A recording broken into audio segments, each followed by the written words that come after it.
Those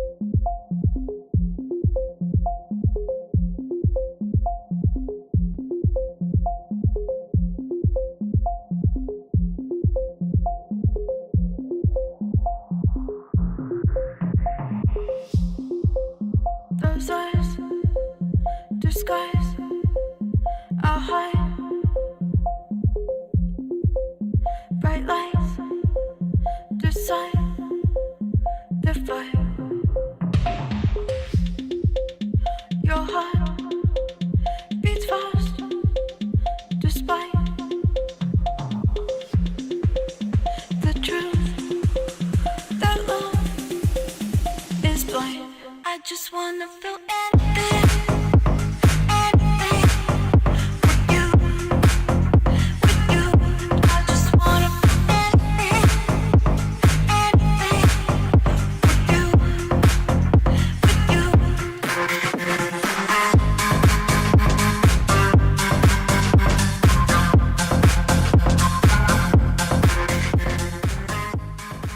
Welcome to the Clean and Filthy podcast with your host, Matthew M.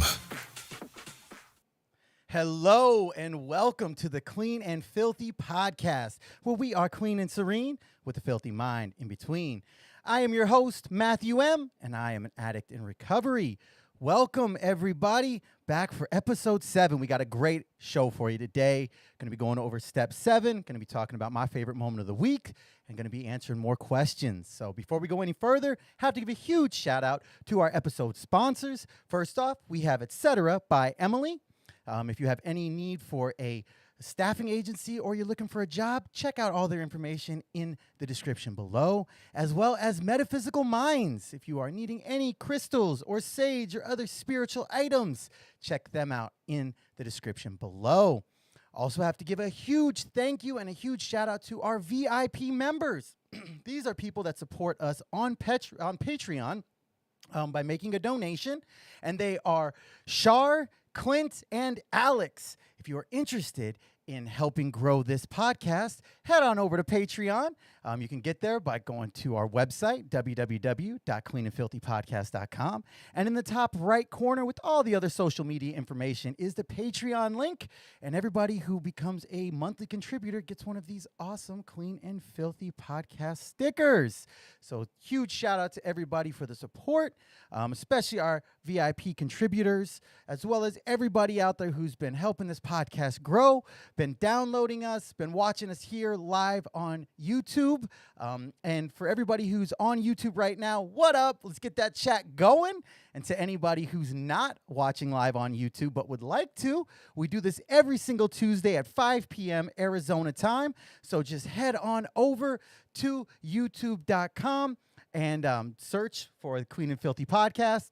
Please make sure to like, comment, and subscribe to our channel, and then you will get a notification when we go live. If you're watching live right now and you want to help this channel grow, please make sure to click subscribe on YouTube. We only need a few more subscribers, and we will be able to have our custom URL, which will be really good for branding. If you are watching live on YouTube and you don't mind helping us out, please go ahead and download this episode and all of our episodes wherever you get your podcasts. We are listed on all podcast directories. And if you hear something you like, please make sure to share it with somebody, share it with everybody. That's how we're going to grow. So thank you, everybody, for being here. I really appreciate it. I love all the positive feedback and the areas for improvement. You know, I love getting notes. So if you have any notes for how we can make this product even better, please send them my way. You can contact me directly at Matthew@CleanAndFilthyPodcast.com, or you can contact me on any social media. We're on all of them. We might even start a Discord here. I don't know. I think that might be the next step. We might get onto Twitch, Discord. We might do. We got some plans. So, also before we go any further, I have to give a huge thank you to our music for this show. A huge shout out to Valentino Khan, Alice in Wonderland, for allowing us to use anything as the theme music for the Clean and Filthy podcast. If you would like to download that and show support to them for supporting us, please check out the download link below in the description. So before we go any further, we got to do the intro so everybody knows what we are. Again, my name is Matthew M. I am an addict in recovery, and this is a podcast for 12-step recovery. But this is not a 12-step meeting. This does not replace calling your sponsor, working steps, going to meetings. This is not affiliated with any specific 12-step fellowship. I will not be giving any recommendations for meetings, home groups, anything like that. If you are interested in getting involved in recovery and would like information about meetings or other service opportunities or anything of the sort, please reach out to me directly, again, at Matthew@CleanAndFilthyPodcast.com. But this is not the point of this podcast. We are here to be a resource, but we will not be endorsing or speaking from a point of authority on any fellowship or anything like this. At the end of the day, I'm sharing my experience, strength, and hope, and a little bit of my opinion with what has worked for me.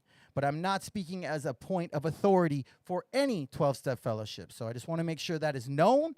I will not be endorsing a fellowship, a meeting, anything like that. We just want to be able to be a community resource to help get the word out about recovery and what us addicts in recovery do, and really just try to carry a message of hope and love and excitement and fun, because recovery is a lot of fun. Contrary to what a lot of people think, recovery is a lot of fun. So just want to make sure we get that out of the way before we go into our first segment. Now let's head to our first segment. Let's head to the lab for some R&D. Recovery and development. That's right. We are in the lab. We got our lab coats. We got our safety goggles on, and we're going to do some recovery and development. This is the section of the show where each week we discuss a different step, tradition, concept, principle, or anything else that really relates to 12-step recovery. Going through kind of giving some information about it, and also how us as addicts implement these things in our lives. If you're not an addict in recovery, that's fine, because the beautiful thing about recovery and working the steps is that they really have something to offer everyone. I genuinely believe that, and I've been getting a lot of comments from people who aren't addicts and aren't in recovery, but are still really getting a lot out of this podcast, and I love that. I absolutely love that, because as I've said before, my main goal for this podcast is to help people. And that doesn't mean just helping addicts who aren't in recovery or who are in recovery or anything like that. It's just about helping people. So this segment allows, me as a recovering addict to show and explain what has worked, but also can give some insight to people out there. So stick around, maybe you'll hear something that'll make a lot of sense within your life. And that's definitely what our goal is here. So week 7, this is episode 7. We are on step 7. That's right. What does step 7 say, you ask? Well, it says we were entirely ready to have God remove all these defects of character. Now, hopefully, everybody here listened to last week's episode. Hopefully, everybody listened to step 6, because step 6 and step 7 really work hand in hand. You can't work step 7 without having work a step 6. Steps are in order for a reason. But this is the second piece that's necessary to truly move forward in our lives, to truly look at all those character defects that have been very apparent in our lives, and especially came, to fruition, if you will, in steps 4, 5, and 6. And now this is our opportunity to do something about them. So again, first off, always got to give the God disclaimer. If the word God in there scares you, scared me, very beginning, hated that. All that's required is a God of our understanding. Again, as we discussed in steps 2, steps 3, that can be anything that helps us. And the element of a higher power is very important in this step. It might not seem like it in some ways, and it can be somewhat confusing, but an element of a higher power is very important in this step. So if you have an issue with the word God, change that to whatever works. Good orderly direction, group of drug addicts, higher power, sky daddy, whatever you want to put on it, whatever works for you is all that has to matter. It just has to work for you. So the thing about this step, well, first off, let's give if anybody who hasn't listened to episode 6 of the Clean and Filthy podcast, please do. Last week, please go check it out. Thank you. Appreciate it. But if you haven't, you might ask, what is a character defect? So a character defect or a shortcoming, and those are used interchangeably in step 6 and 7, are those things that cause pain and misery all of our lives. As it said, as we talked about last week, they're basic human characteristics that have been corrupted or perverted in a way by total self-centeredness. So this step isn't simply asking to have these defects removed. We don't just say, hey, remove them. We're good? Nah, it doesn't work that way. It does not work that way at all. This step is about the need for spiritual preparation. This step is about the process of having these defects removed. Because it's not just a snap of the fingers. We don't just Thanos snap and, our character defects just turn into dust and float away. That's not how it works. It truly is a process, as are most things in recovery. There is no easy, super fast, quick way. Everything we do in recovery has a process to it. And this is definitely no different. So what are the spiritual principles that are most important within step 7? Well, we got to surrender. There's definitely a deeper element of surrender that we first built, in that first step, that we built on more in the 4th and 5th step. And this also surrendering to the power of our higher power, surrendering to the process of the program. Surrender is very important. We also really need to have trust and faith. We need to have trust in this process. We need to have trust in a higher power. We need to have faith that a higher power will be able to do for us what we haven't been able to do on our own. Again, why that higher power piece is so important on step 7. And we're going to get into that a little bit further. Another thing that's very important is patience. Because if you're an addict like me, we are an impatient bunch. That part. Very, very impatient. I want what I want, and I want it now. And you're not operating on my time frame and my schedule, so I have a problem with it. Again, that's not how step 7 works. This is a process, and some character defects take longer to be removed. They take more work. They take more effort to be removed. So realize that patience is so vital in this step. And thankfully, like I said, the steps are in order. So hopefully by the time we're getting to our 7th step, we have a little bit better understanding of how the spiritual principle of patience plays into our lives. Hopefully. If not, talk to your sponsor. That's always the default. Talk to your sponsor. Call your sponsor. And then finally, the most important part of step 7 is humility. Now, I love step 7 because of humility. Because when I first came into the program, I had a very different perspective on what humility was. My thought process on humility was just be humble, as Kendrick would say. Sit down, little bitch, be humble. Don't be Kanye. Don't walk into a room like you're Mr. Big Dick, like your shit don't stink. Don't be egotistical. That was my thought process on what humility was. My thought process was, okay, all that matters is that, I'm not thinking I'm number one best, most amazing human being in the world. That's what I thought humility was. That's what I thought being humble was. But within the literature, it specifically says that is not what humility is. Humility and to be humble is to accept and honestly try to be ourselves, to realize that we're not the best, but we're not the worst. We are how we are, and seeing that through a true lens. That's part of the reason why in the 4th step, we look at our assets in addition to our liabilities. That's why, when we're going through the 6th step and we're looking at our character defects, we always qualify that with the fact that we are not our character defects. We are not simply a collection of our actions. And that's where humility truly comes into place. Humility is a sense of our own humanness. And this step allows us to acknowledge our mistakes, accept responsibility for our part, no longer blaming others. And I mean, for an addict like me, every single thing that happened in my life, every single bad thing was always because of some other situation. It was never because of me. It was never my fault. I could specifically do it, but the only reason I did it was because of this situation. The only reason that I stole was because I was able to steal, not because I went and stole something. The only reason that I got high was because I couldn't deal with my feelings about this person. It was because, oh, well, this or that. This, by working the fourth and fifth and sixth and then seventh step, we are able to accept our responsibility. And when we're able to accept our responsibility and stop blaming others, that equals humility.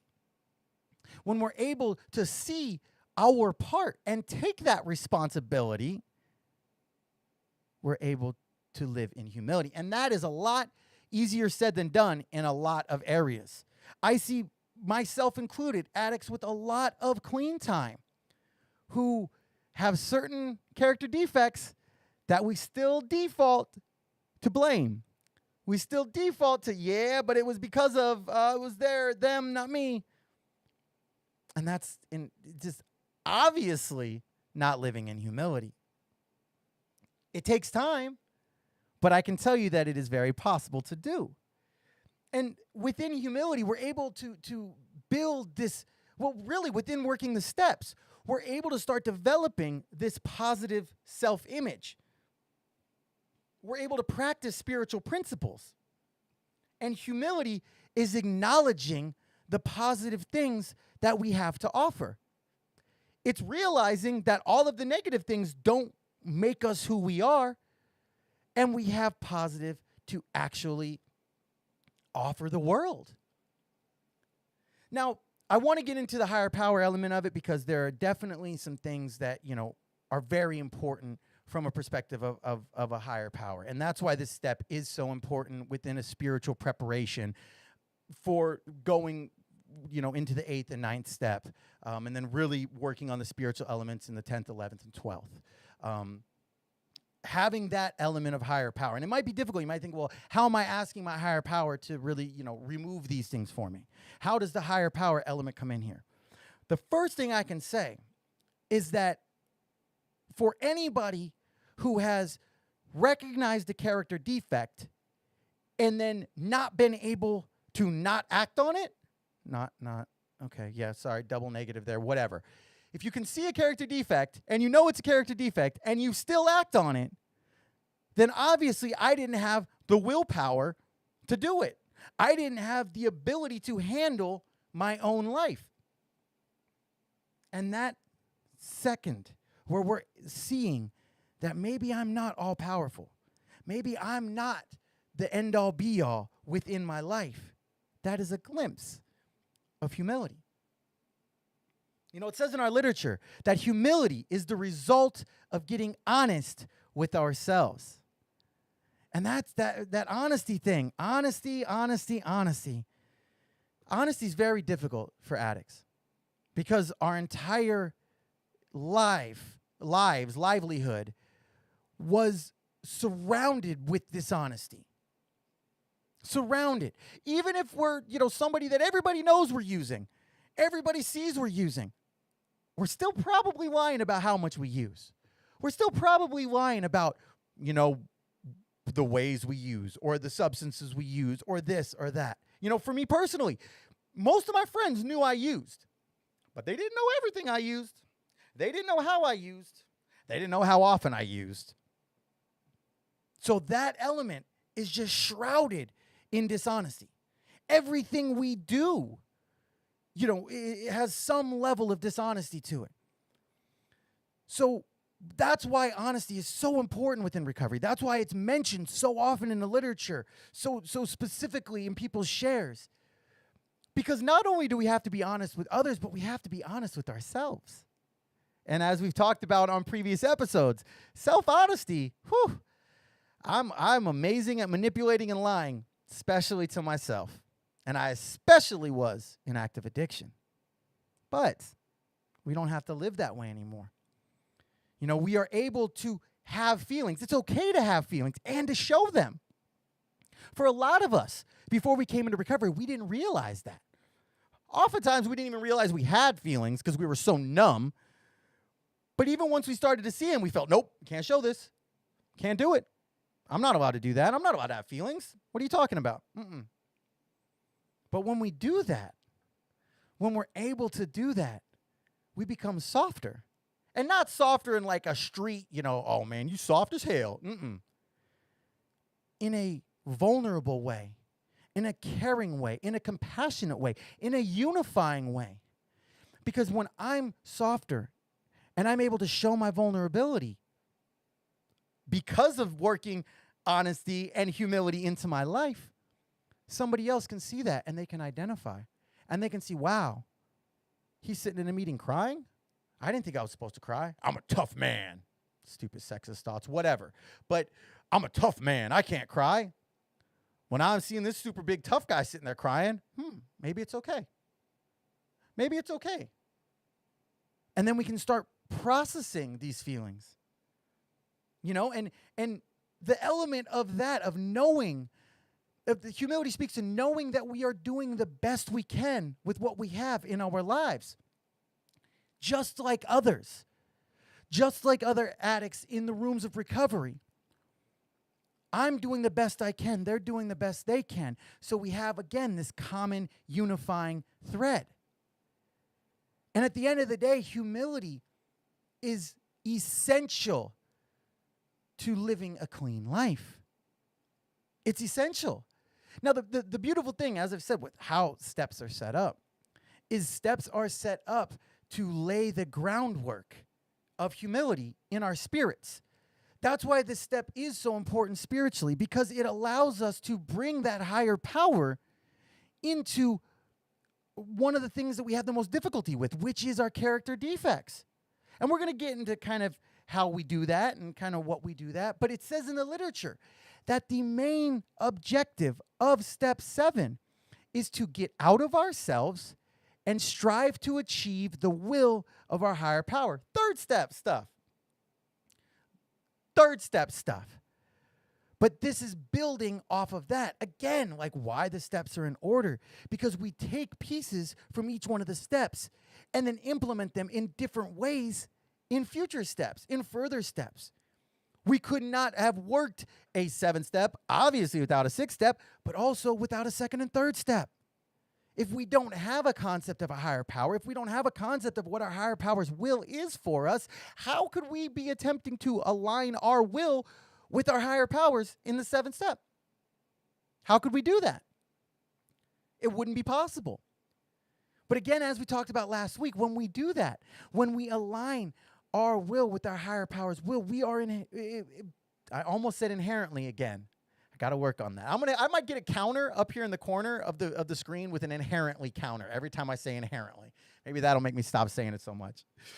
But within within the steps, if we don't work through those things, if we don't have that higher power, if we don't have something to have faith in, to pull strength from, on one of the worst, most disgusting parts of who we are, our character defects, how can we ever expect to have anything change? I mean, that's not possible. If we're simply trying to do it on our own, why would anything change? It never has in the past. Just like if we tried stop using on our own, it never worked in the past. So why would this be any different?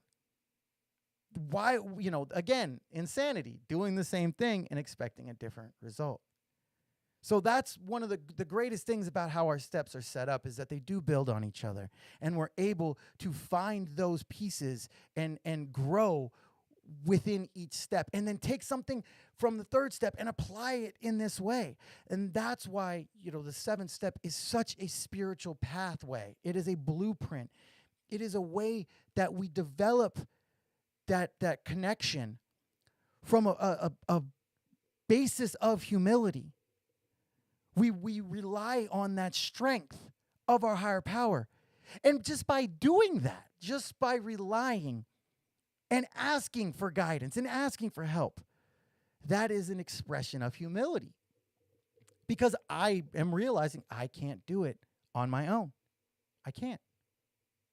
So again, if you have any issue with the spirituality aspect, with the higher power aspect, please get that, kind of worked on before really diving into the 7th step, because you could technically work a 7th step, but you're not going to get what the true meaning of the 7th step is without that element of spirituality. You're just not going to. You could answer the questions technically, but that's not going to gain the actual benefit of the 7th step.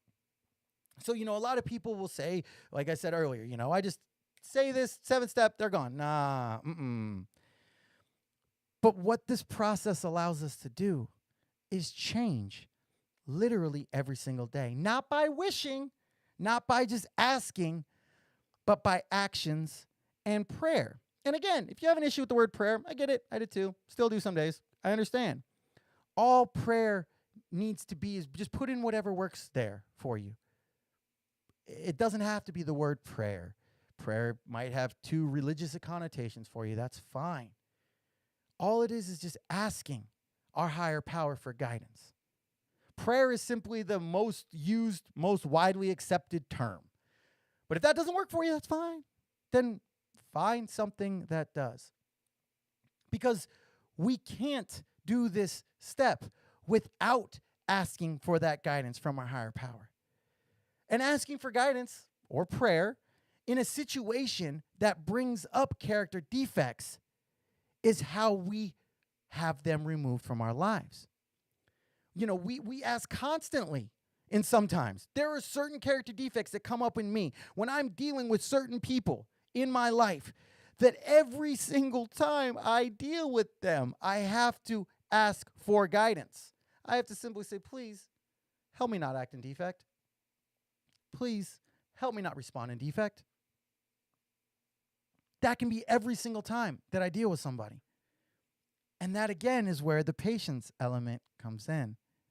Because I can tell you personally, my own experience, strength, and hope on this topic is that the more we do it, the more that we act in spiritual principle and not in defect, the easier it is to not act in defect.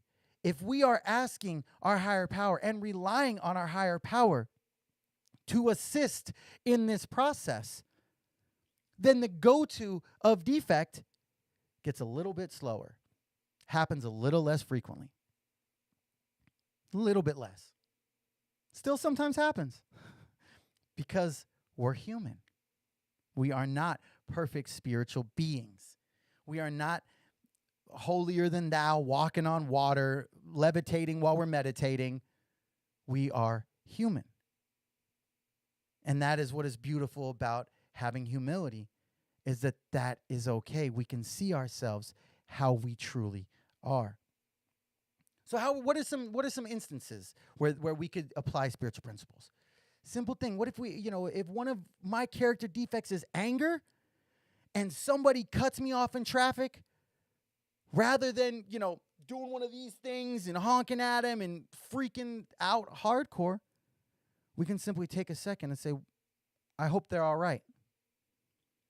If somebody's riding my ass on the freeway, even though I'm always driving fast, so somebody's riding my ass on the freeway and then passes me, honking, flashing lights, whatever, maybe there's an emergency. Maybe they just got a phone call that their wife's in labor, or their dog got hit by a car or something. Because when we take ourselves out of ourselves and we're then looking from another's perspective, we are operating in humility. Because we're taking away the focus from our own self-interest, our own self-wants, our own ego, and we're putting them on something else. It happens a lot when doing area or regional service, and we have to deal with a personality that we don't like, or a person in our home group, or even just at work or family, or at the gas station where I go and buy my bangs, whatever it is. when we know we're going to be in that situation, we can ask for guidance. We can ask for guidance. And that right there is strengthening our spiritual connection. That's our way of asking to have these defects removed. I really almost wish the words of the step were, have these defects worked on. Because saying that, we ask our higher power or ask God to remove these defects, that seems like it's a boop type of thing, and it's not. It is a very slow process for most character defects. For most. There are some that are so egregious, that maybe we can have them removed very quickly. Maybe they can be something that can be removed. I'll say for me personally, I don't know if it was a true character defect, but for me personally, I did a lot of shoplifting. A lot of it, whole bunch of it. And I have yet to steal anything since I've been clean. Just for today, as we say. So that in itself, that was a character defect that I was able to have removed. Not saying that it didn't pop up in my head. Like I've shared the story before where the first time I went into Walmart with 72 days clean, first thing I did was go back to my old habits of grabbing multiple things, knowing I'm not going to buy any of them, but putting them in my cart and then looking for where the cameras are. That's where my mind went automatically. Thankfully, I hadn't worked the 7th step at this point, but thankfully, I had a connection with a higher power, and I had a belief that it wasn't okay. It wasn't spiritual to do because I'm working an honest program. And so then I put them back. But that doesn't mean that those defects don't pop up, especially ones that are deeper within our core, especially ones that have been there for so much longer. Those take more time to work through. Those take more time to get past. Those take more time to actually be removed from us. It could take years. It could take decades of recovery, of doing work on specific core defects before we are no longer encumbered by them. But the more work we do on them, the more infrequently that they pop up. Or when they do pop up, we don't automatically revert back to our old ways. And again, the best way that we do that is by practicing the spiritual principle instead of acting in that defect. Any time that we can act differently than we have in our past is our higher power working in our lives, kind of like in the 2nd step. Anytime we can do something different, we can react or respond to a situation differently. We're showing sanity. So now we're able to show this reliance in our higher power and our higher power working in our lives. Anytime that I don't react to a specific situation by screaming, my higher power is working in my life. Anytime I don't immediately go to being egotistical, that's working in my life. Anytime that I'm feeling, kind of inside myself, I reach out to somebody else and see how they're doing. I'm getting out of myself. Higher power working in our lives.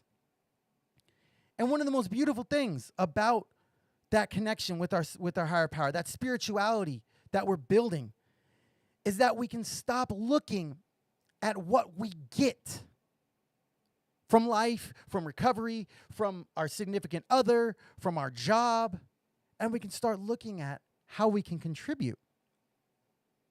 We can stop trying to worry about being understood and instead focus on understanding. One of the best ways to stop, fighting to be loved ourselves is by loving others.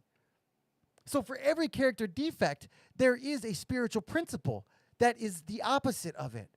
And when those defects pop up, if we focus on those spiritual principles, which is, like I said, sometimes a lot easier said than done. But if we can do that, then we get a little bit further away. We get a little bit further away from that defect. But I can tell you, personally, from my experience, strength, and hope, is that if we lose that connection with our higher power and we stop asking for guidance in a situation, it can snowball. It can snowball very, very quickly. It's kind of like I said last week, when we act in defect, it makes it easier for the next time to act in defect. You lie one time, the second time's easier. You cheat one time, the second time gets easier. You steal one time, the second time gets easier. And that is a very possible if we lose that connection with our higher powers. If we lose that connection to ask for guidance. As soon as character defect comes up, not after we've, lived in it for a little bit, not after we dabbled in it for a little bit, not after we stuck our toe in the pool and seeing how the water is, immediately feel that character defect coming up and wow, I need guidance. Help me, as Kevin Hart would say. Because if we do that immediately, then it becomes easier to do that immediately. It becomes easier to live in that spiritual principle instead of in defect. And sometimes it's fun to live in defect. I'm not gonna sit here and say it's not. Sometimes living in defect is fun until we truly have worked that sixth step, and then it really doesn't get fun anymore. I talked about this last week, is that once we have developed our list of defects and we know what our defects are, and now after working a 7th step and actually asking my higher power to have it removed, those defects, they lose a lot of the appeal. If I'm truly living a spiritual existence, if I'm truly and honestly asking for guidance from my higher power, it loses a lot of its appeal because now I'm cognizant of it.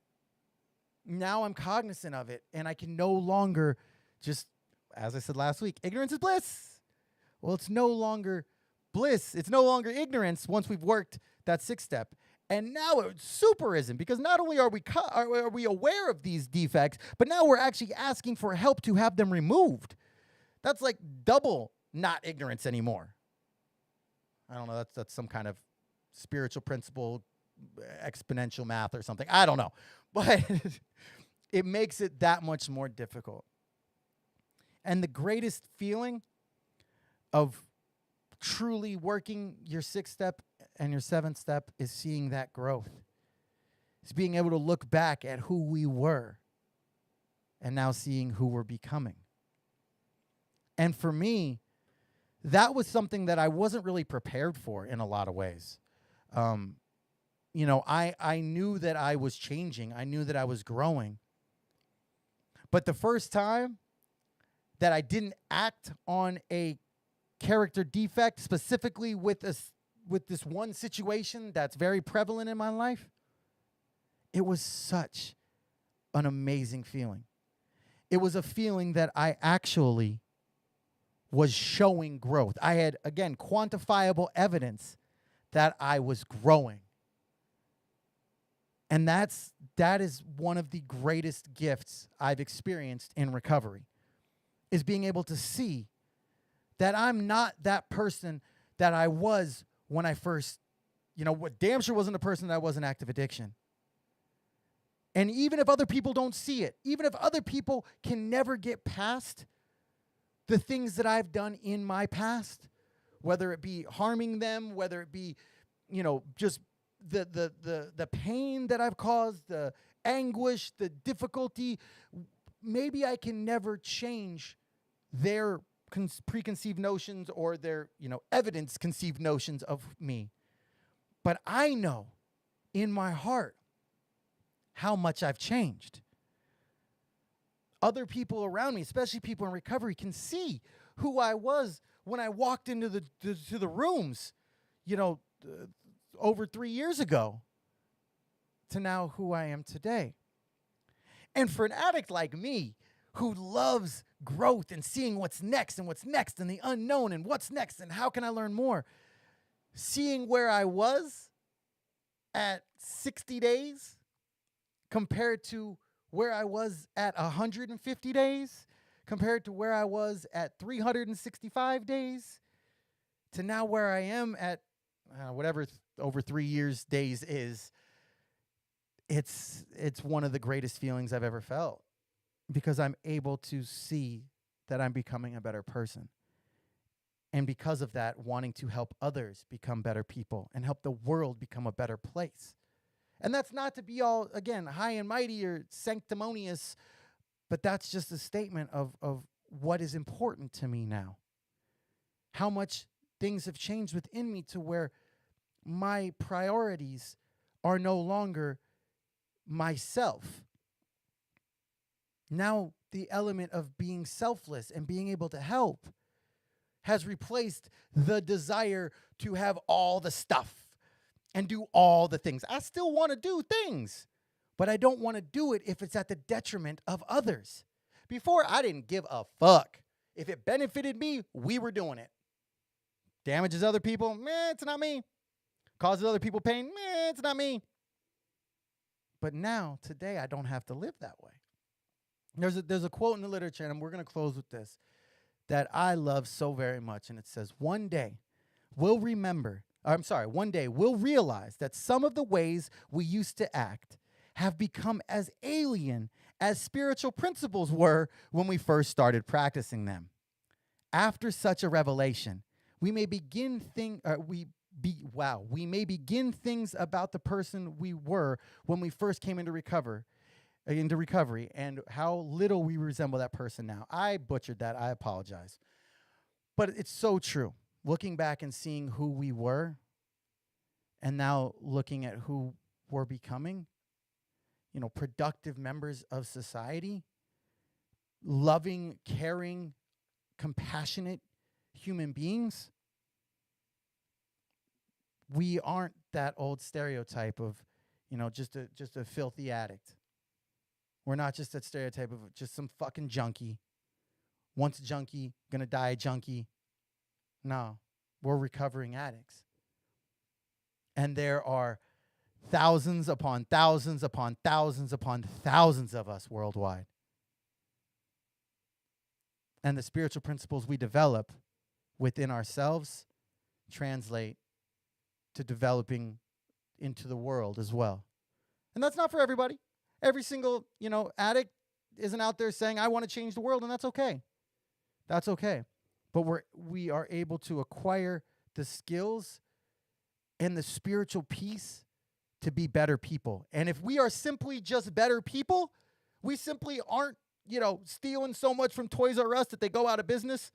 Sorry, guys, that probably had something to do with that.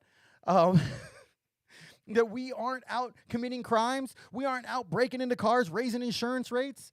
We aren't out contributing to the deaths of people by selling drugs. We're making the world a better place. Even if we aren't doing it as selflessly, we're able to help make the world a better place. And that's a beautiful, powerful thing about recovery that I think a lot of people don't really look at. If we are doing better as humans, we're helping society do better as well. So that's what we got for the 7th step. I love the 7th step. It's one of my favorite steps. Everything about I love the element of humility, especially because it was so different than what my perspective was prior to coming into the rooms of recovery. So really excited to discuss, step 7. And a lot of times it's kind of an overlooked step in a lot of ways, but it's very, very, very vital within, the life of a recovering addict. So it's time for our next segment. This is called My Favorite Moment of the Week. Now, this is the part of the show where we discuss, this is a lot of opinion here, but this is where we discuss something that's occurred in the last week. And how was my favorite moment?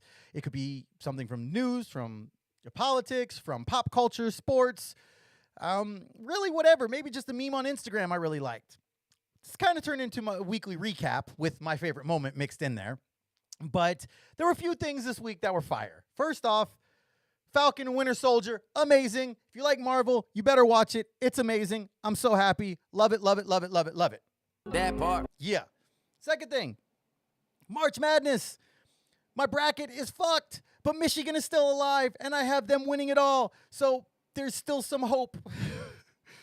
Next thing was, oh my God, the memes that came out from the Ever Given shipping container, shipping boat, shipping ship, getting stuck in the Suez Canal.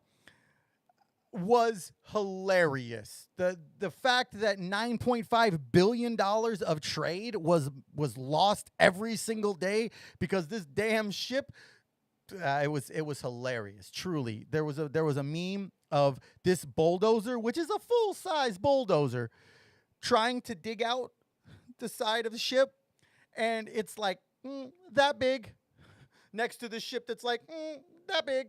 It was awesome. There were some amazing things. Also, Formula One's back. I love racing, especially Formula One. Shout out Lewis Hamilton. Got that first win of the season. Mercedes taking it again. Get him another one. He's a beast. All right. So now we're going to get, that actually segues well into my favorite moment of the week. Oh, I'm getting hype. I'm getting so hype. All right. If anybody follows me on Snapchat and you know me at all, you already know what my favorite moment of the week is. But for those of you who don't, I do a little thing on my Snapchat because I live in Scottsdale and I'm around Paradise Valley a lot and I'm around a lot of really nice supercars and hypercars. I do a thing on my Snapchat called Recovery Car Spotter Life, where I take pictures and videos of really nice supercars, hypercars, and post them. And oh, baby, Recovery Car Spotter Life officially saw a unicorn in the wild, and that of a Bugatti Chiron. If you don't know what a Bugatti is, if you don't know who Bugatti is as a company, we're going to give you a little background of that. If you haven't been, following rappers for the last few years, you might not know. But Bugatti is a French company, started back in 1909 by Ettore Bugatti. They made high-end cars, planes, trains, and race cars. They had massive racing success through the 1920s. They won the first ever Monaco Grand Prix. Then World War II happened, and most of their factories and land were destroyed since they were in France. Then their lead, Ettore, died in 1947, and the company struggled until 1952. In the 50s, they attempted to rebrand, bring back a race car, underperformed, company was halted, ended up being sold for airplane parts in 1963. All right. Not off to a good start. 1987, they're bought by an Italian entrepreneur, rebranded, revitalized to make limited production cars. After a couple really cool prototypes, they made the EB110, which had this gorgeous quad-turbo V12 engine. Sadly, when they finally were released to market was in the early to mid 90s, and recession, horrible economy, they didn't sell. Company closed in 1995. All remaining assets liquidated again. Again, not off to a very good restart. 1998, they get acquired by Volkswagen. Multiple concepts were made, multiple different, just one-off things to show at different auto shows, Geneva, Santa Barbara, wherever. And then finally in 2005, the Bugatti Veyron was made. And if you were familiar with mid-2000s rap, I'm sure you probably heard the song, "And I Woke Up in a New Bugatti." Probably. You probably saw one of your favorite rappers driving around in a Bugatti. Or at least pretending that they own the Bugatti, and probably renting it. Whatever. Veyron was an amazing car. Absolutely amazing car. Ridiculous specifications. Incredible. Made it for 10 years. Saw one of those in the wild. They ended up making 500 of them with a bunch of different special editions. Amazing car. Saw one of them in the wild. And what I mean by in the wild, actually being driven on the streets. Not at Barrett Jackson car show, not at some, SEMA car show. Actually on public city streets. And then in 2016, they debuted the Chiron, which is named after their most successful race car driver from the 20s. And this thing has an 8-liter quad-turbo W16 engine, making 1,500 horsepower and 1,180 pound-feet of torque. This engine is massive. Okay. It also weighs 4,400 pounds. To give you a little realization of how much weight that really is, another major hypercar is called the Pagani Huayra BC. It only weighs 2,600 pounds. A standard minivan weighs close to 5,000, a little bit more pounds. So this is essentially almost the weight of a minivan. And it proceeds to go 0 to 60 in 2.4 seconds, 0 to 186 miles per hour in 13.6 seconds, and 0 to 249 miles an hour in 32.6 seconds. Now, we're going to get into this element of speed because I like going fast. I am a sports car guy. I apologize to anybody who's listening right now who does not care about cars. But at the end of the day, this part of the segment is for me because this was absolutely my favorite moment of the week. Even if you don't like cars, hopefully you like my passion for telling this story and giving you some background on Bugattis. Maybe you'll be on Who Wants to Be a Millionaire one day, and they'll ask you a question about Ettore Bugatti, and you can say, thanks, addict Matthew M., for giving me the answer to this question. And then hopefully you become a supporting member on the Clean and Filthy podcast. That'd be cool. So this element of speed, right? It's been this duel between hypercar companies of who can get to the fastest, And Bugattis are so ridiculously fast that you actually have to have two separate keys to unlock the top speed of a Bugatti Chiron, which is 261 miles an hour. It is limited to that. You can only go 243 miles an hour with one key. Put in the second one, get the rest of it. All right. 261 miles an hour, right? That's fucking nuts, for the record. Like, 260 miles an hour is fucking nuts. But they said, nah, son, that's not enough. And they proceeded to release the Super Sport 300 Plus, which officially now is the fastest car in history, going 304.77 miles. And that is so ridiculous. Like, I've been fast in vehicles before. I've been 155 miles an hour in a Mercedes SL that was electronically limited at 155 miles an hour.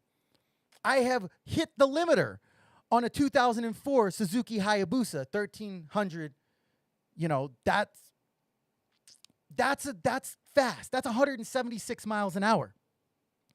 And the thought of going another 100 miles an hour plus over that, for somebody like me, that is so exciting and so just, I'm trying to go 200. I'm trying to be part of the 200 club. That's one of my goals, you know, within the next few years is to somehow, they have different events where you can, you know, pay and ride along or, you know, sometimes even drive if you pay enough, you know, in some super duper hypercar and break 200 miles an hour. But now you could officially be part of the 300 club. Any human being buying one of the 300 plus super sports could do that. Now, caveat to that is you're doing that on your own risk or at your own risk, because even though it has been done by Bugatti, no tire manufacturer actually confirms that their tire is possible to do that for any extended amount of time.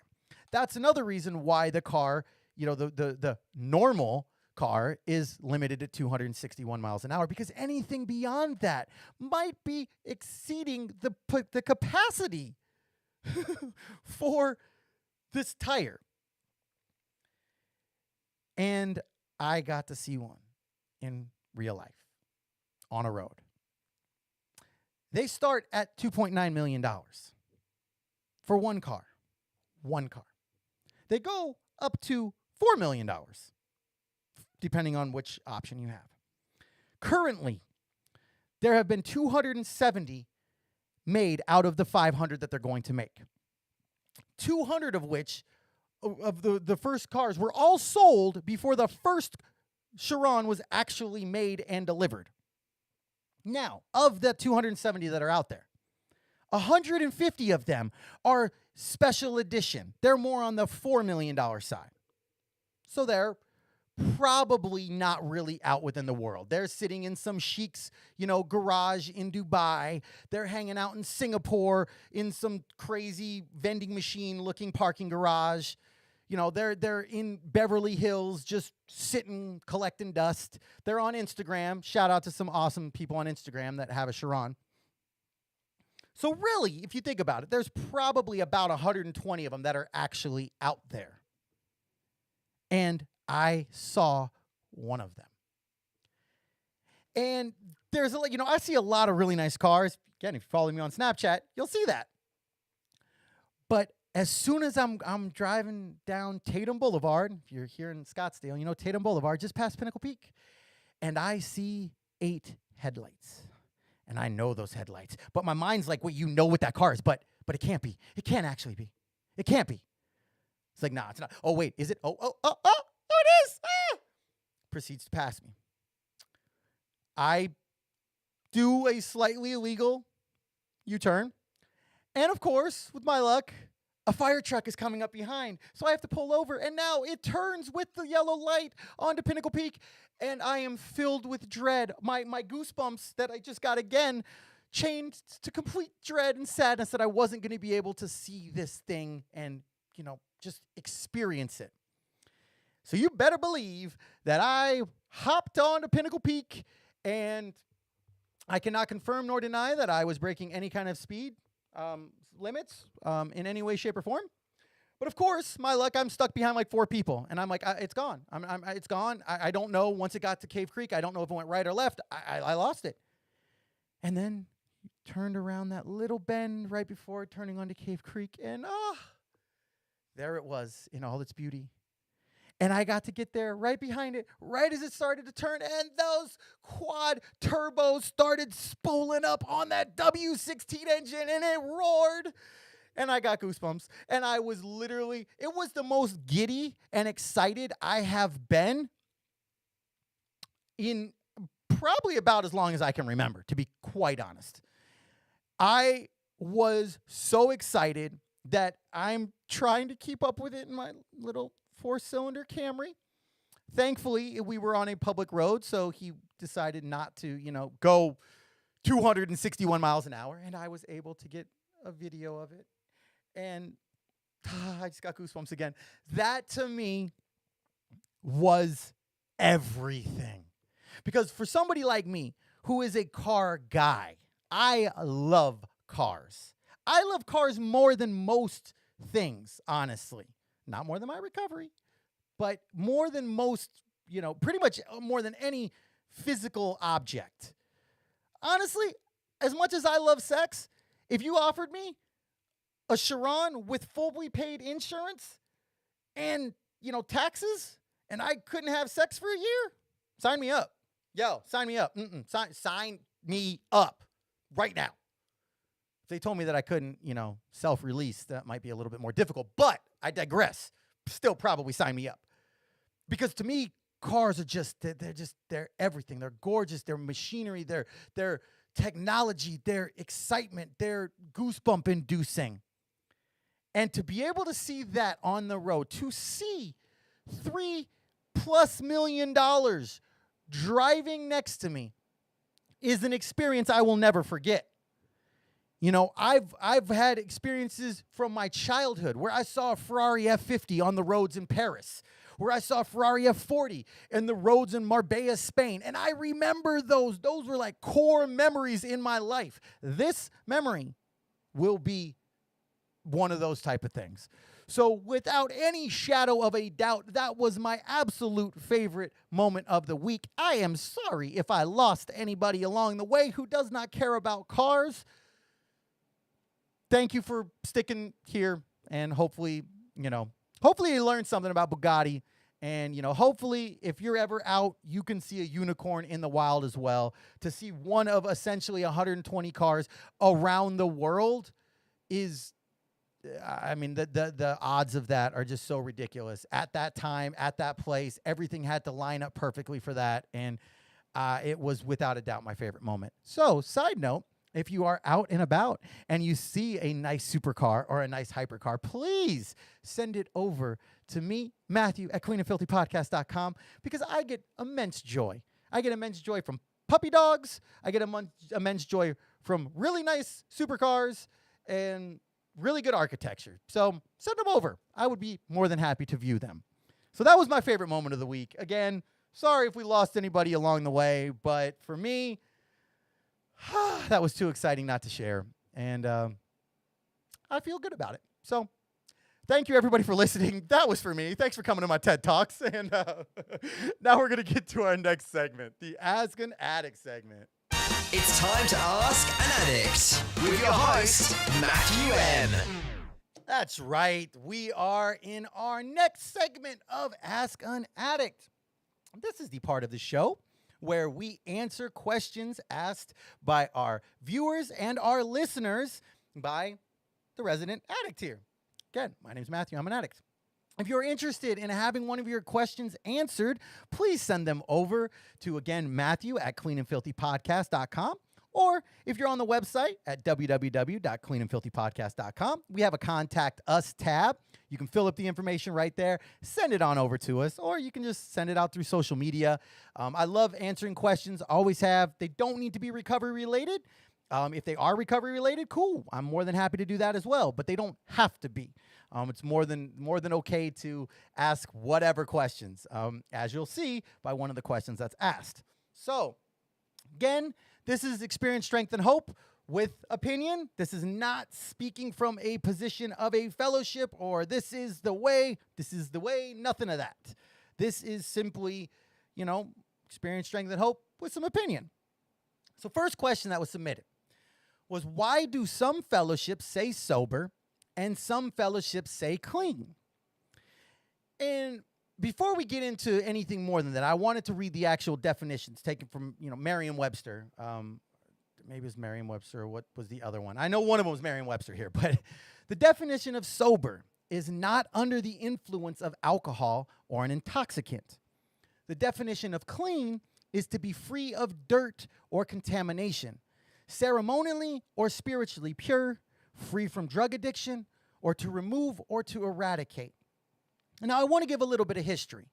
So the reason why the term sober was used was because it was specifically for a specific drug, specific substance, a liquid drug, if you will.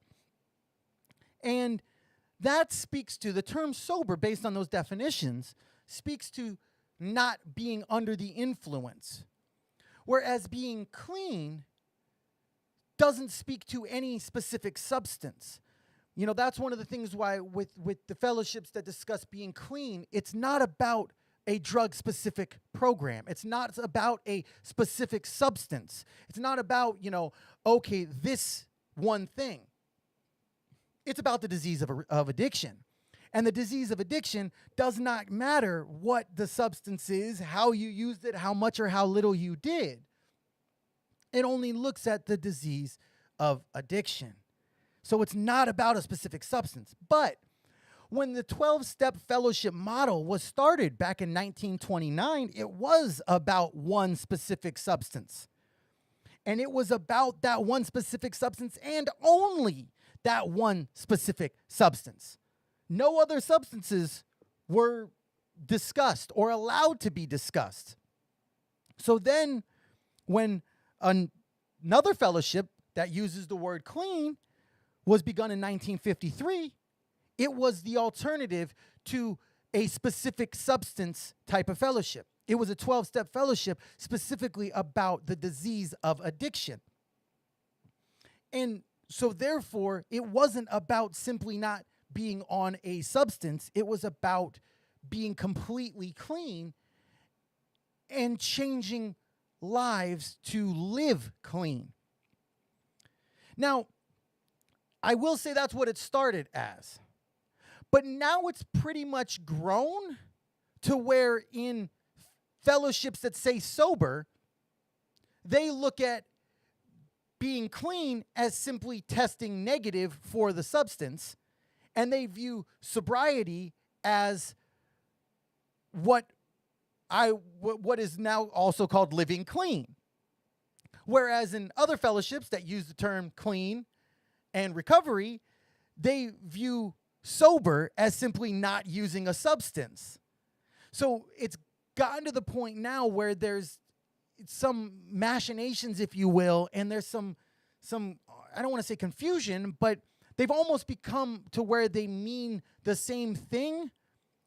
Both of them mean one means the opposite in the other, if you will. And that's an interesting thing for me that I've looked at, because I always had seen the term sober to mean simply not under the influence of something, specifically the liquid drug for the most part. I mean, that's where it first started from. But after doing more research into it, I saw a lot of information that was actually referencing being clean as simply not using, which for me personally, I don't see that, and that's not the thought process that I subscribe to. Again, my opinion. If that works for somebody else out there, cool. But for me personally, that's not the opinion of me. When I look at the two terms, I see sober as not being under the influence of something, whereas being clean is not under the influence of anything, because again, it's not about a specific drug. I know, I've seen people where they are sober from, the liquid drug, but are still using other things. And they're perfectly okay with that. That is their definition of being sober, of their sobriety. And again, I'm not here to judge or say anything about anybody's recovery one way or the other, or about any fellowship. However works for you, if it works for you, cool. But for me personally, I look at being clean isn't just not putting any mind-altering or mood-changing chemical into my body, which I have not done, for the past over 3 years, but it's also about clearing up those things within working steps to become a better person. As I've said before, this isn't a drug program. This is a growth program. I came here thinking I had a drug problem. I stay here because I realized I had a me problem. So, for me, being in recovery and being clean and living clean is directly in line with not acting in defect, is directly in line with making amends, is directly in line with, confessing my secrets, if you will, and admitting responsibility to them and developing that connection with a higher power.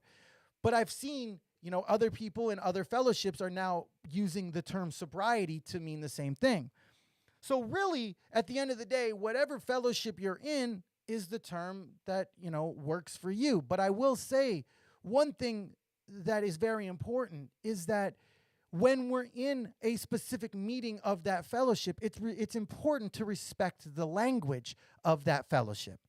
If you're in a meeting that identifies as with the term sober, it's respectful to that meeting and to that fellowship to do the same. Just like if you're in a meeting that identifies as addicts and as clean or being in recovery, it is respectful to use that same language. By using the opposite language, it at the end of the day, there's a reason that the language is different. And, it comes down to a level of just respecting the fellowship. So that's something that gets asked a lot.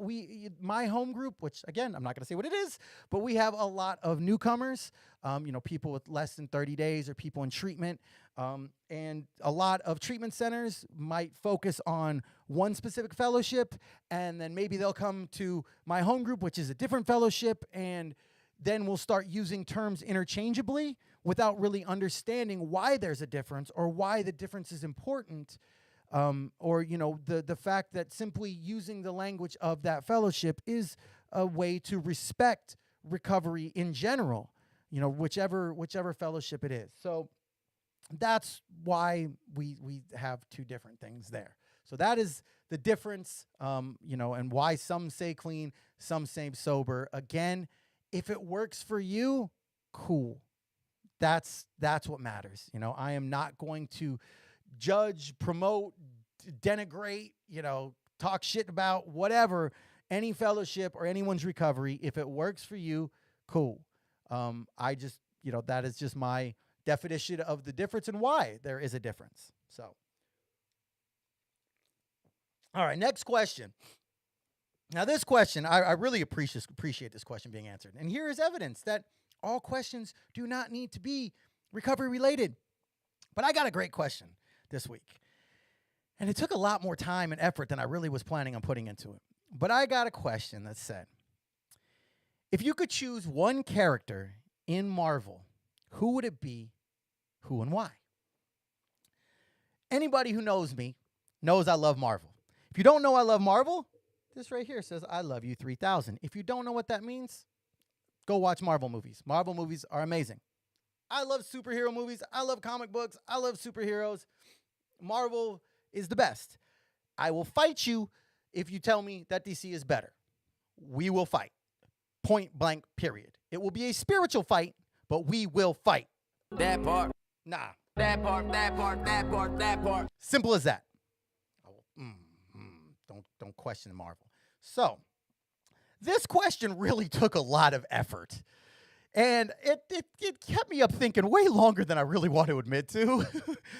And there's just too many options. So I decided to put some parameters on it. I decided that we're only going to look at characters that have been active within the Marvel Cinematic Universe or the accompanying shows. So the Netflix shows, the Hulu shows, or the, I think Agents of S.H.I.E.L.D. was on ABC. We're not going to look at the X-Men movies. We're not going to look at the Sony properties. We're not going to look at Deadpool, which is unfortunate because Deadpool would probably be one of my answers. We're not going to look at those things. We're just going to look at characters that are active or have been active within the Marvel Cinematic Universe. That's it. My addict tendencies told me to immediately go with Loki. Because then, here's that addict thought process.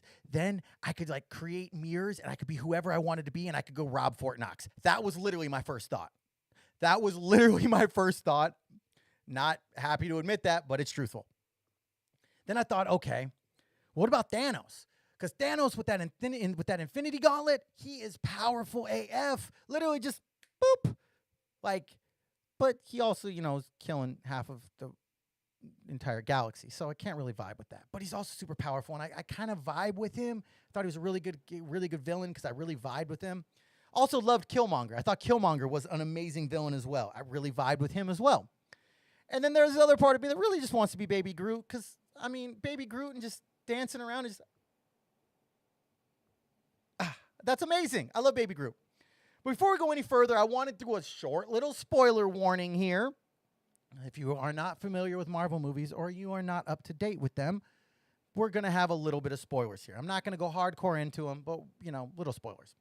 So then I went through the list of the people that I could really say, yeah, that's who I want to be.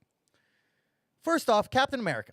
Great morals, great values. But honestly, I never really liked him in the comics.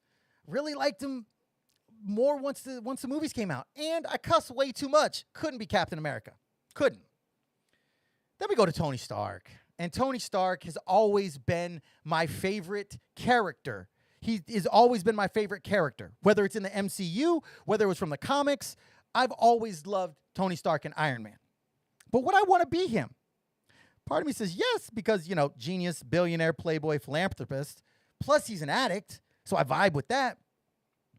But I couldn't say that that's who I would want to be because he's too egotistical and he's self-centered. And he doesn't think about the group, and he doesn't really have a true moral code or ethics. And also, he's dead. So, maybe we could just go back and maybe I could still be alive. I don't know. Whatever. So it couldn't be Iron Man. Spider-Man, Hulk, both of them love the characters now in the MCU, but I never really liked them. I never liked Spider-Man. I thought Spider-Man was corny as hell. Always cheered for Venom, always cheered for Carnage. Hated Spider-Man. Corny as hell. Shout out now. Tom Holland's done an amazing job. Way better than any of the other Spider-Man. Again, I will fight you about that. So shout out to him. And Mark Ruffalo's been amazing Bruce Banner. Thought he was great in Thor Ragnarok. Honestly, really think I look pretty good in purple shorts. So I could probably vibe with that. But still, Wasn't a huge fan of them before seeing their MCU movies. Okay, next up. And now this one, even if you take her just at MCU face value, Scarlet Witch, woo! Very probably the most powerful character in the universe. Okay, maybe Captain Marvel vibing with her, but whatever. The fact that she can create everything, just whoop, whoop, whoop, whoop, whoop, whoop. Fire, love it. But she deals with too much pain, man. Everybody around her dies. I don't want to deal with that pain. I'm good. I'll pass. Good. Next up, Peter Quill, Star-Lord himself. I love me some Star-Lord. He's fun. He's happy. He's buff. He's ripped. Love it. Loves music. He loves music. He loves dancing. I could totally vibe with that. But self-centered, egotistical, too emotionally driven. Look at how he fucked up Infinity War.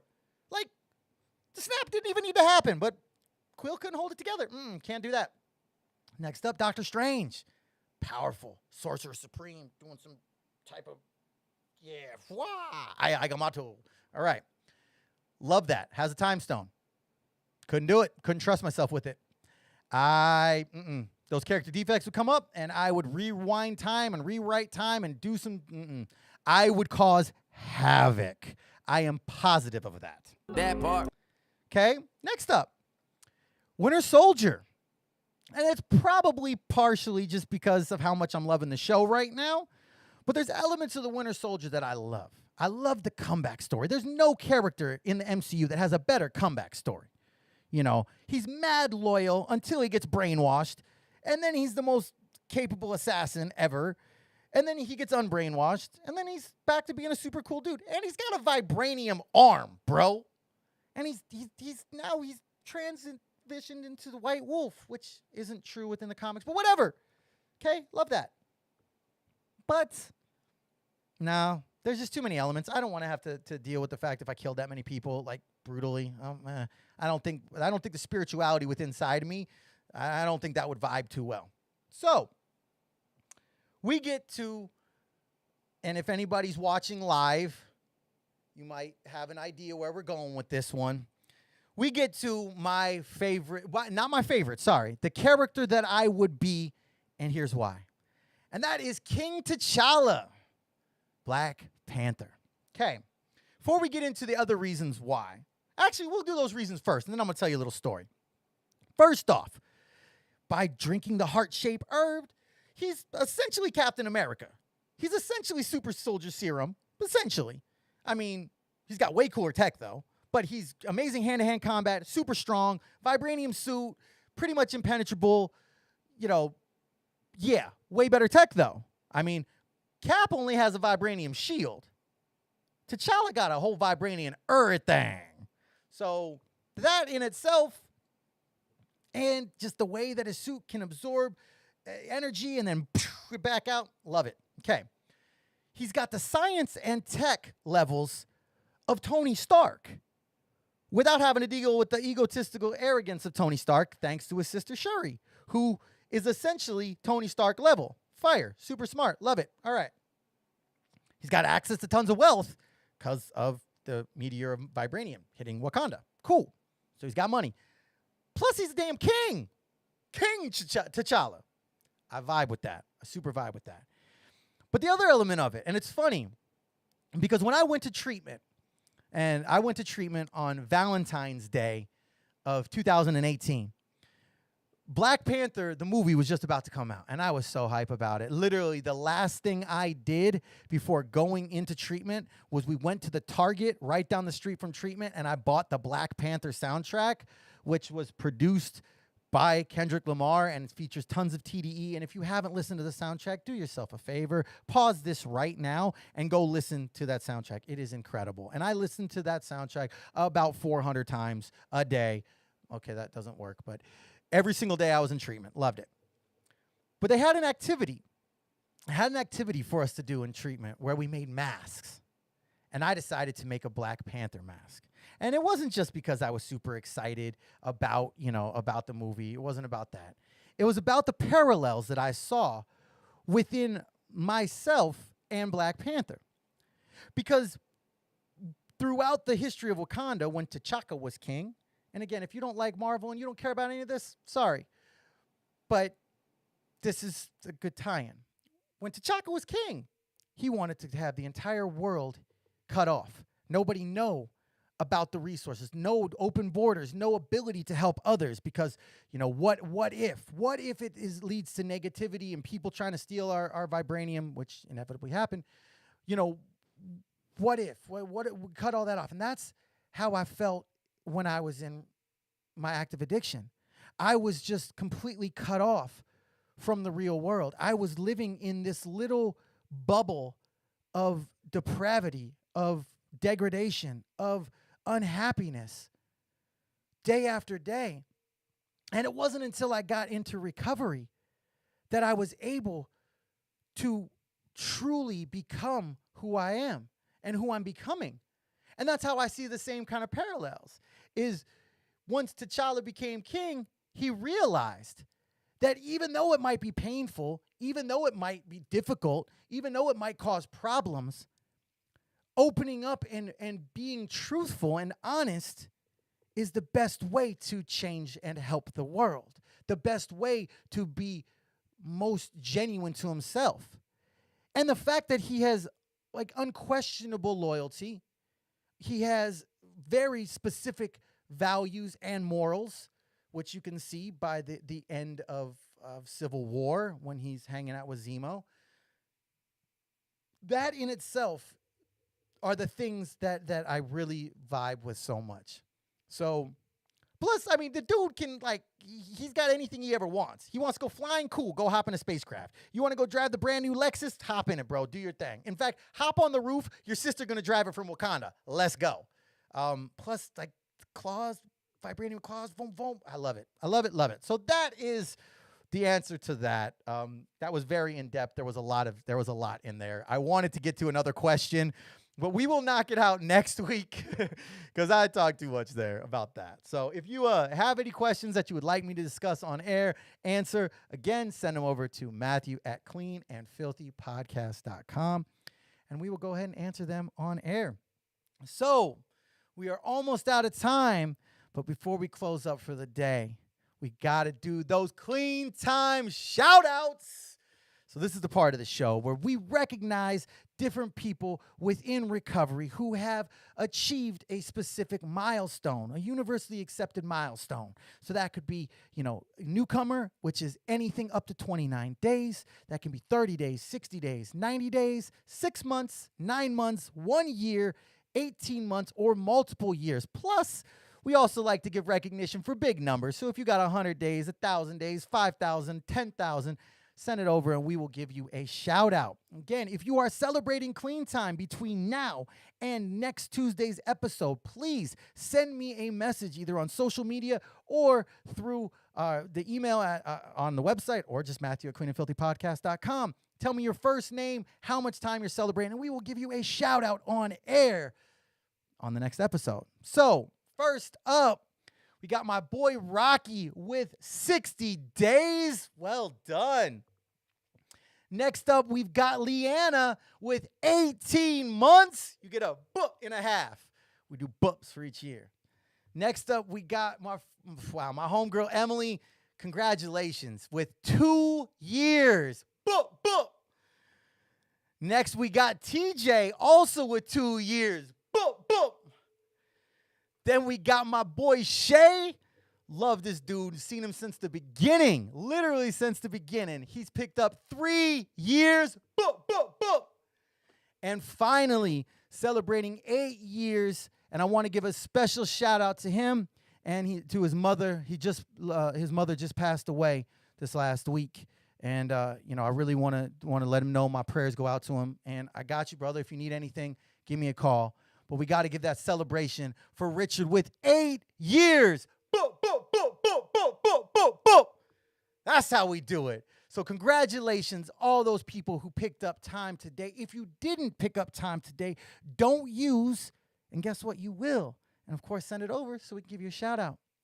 Well, everybody, we are officially at the end of our show. Great show. Hope everybody enjoyed it. I love each and every one of you for being here.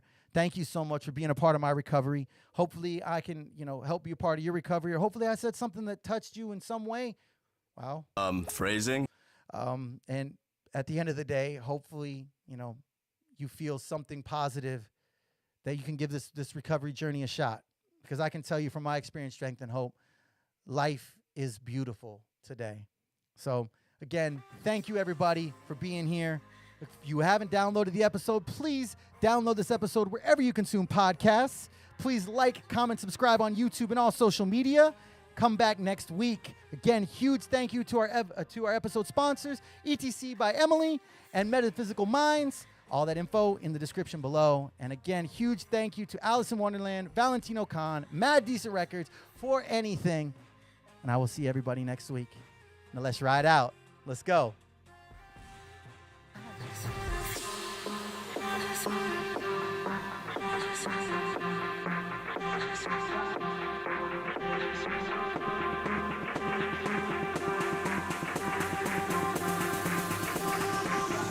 I just wanna feel anything.